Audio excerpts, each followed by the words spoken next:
Social media giants Facebook and Twitter are facing heat from shareholders, this time to combat sexual harassment of women on the platforms. On Thursday, Arjuna Capital and the New York State Common Retirement Fund announced that they had co-filed shareholder resolutions asking both companies to produce a detailed report on the scope of sexual harassment on their platforms. The resolutions also address the topics of fake news, election interference, violence, and hate speech.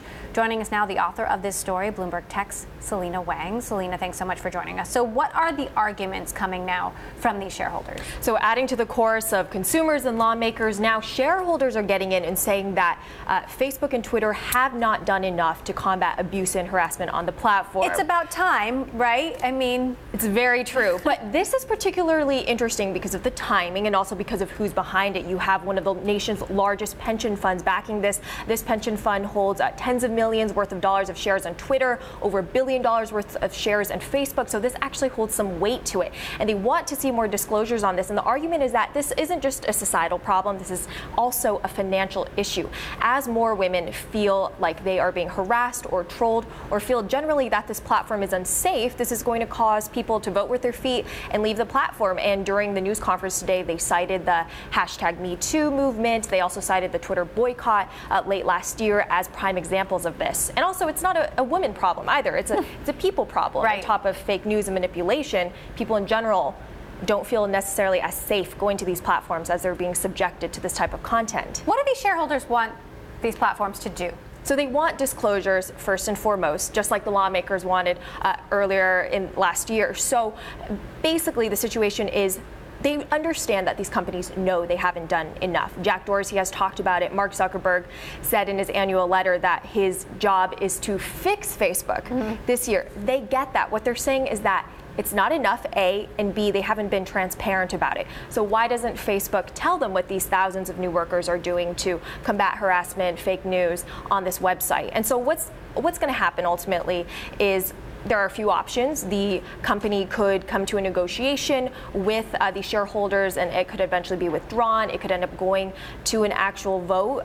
It's unclear at this point. Talk to us about the measures. Let's start with Twitter that Twitter has taken so far, and how some of these newer measures are working. So Twitter and Facebook both have historically taken this very hands-off approach, free speech, and as you know, they've started to change that over the past year, past several months. So they have made it easier for people to flag abuse and harassment, and they are saying that they are taking harsher action on these accounts, more ready to suspend them, temporarily block them.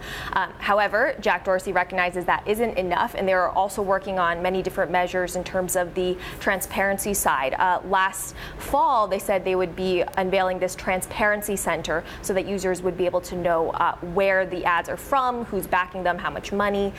But several months later, we still haven't heard any word about what the progress is or status on this transparency center. And yet at the same time, you know, you have Twitter, for example, making statements that and new rules that sometimes seem at odds with, you know, this mission by saying, for example, that foreign leaders and leaders in general, government and world leaders, that their tweets can remain up no matter what they tweet. That's exactly right. Donald Trump throws a whole nother wrench in this situation. I think it's also worth noting that in the past, Arjuna Capital has tried this method before. They have submitted various shareholder resolutions. The ones from last year did not receive a lot of shareholder support, but it is going to be different this time, probably just because of the overall environment, what's going on in the world in sexual harassment and in fake news and election meddling. We shall see. I wish it were so, but we'll see. Selena Wang, our Bloomberg Tech reporter, thank you.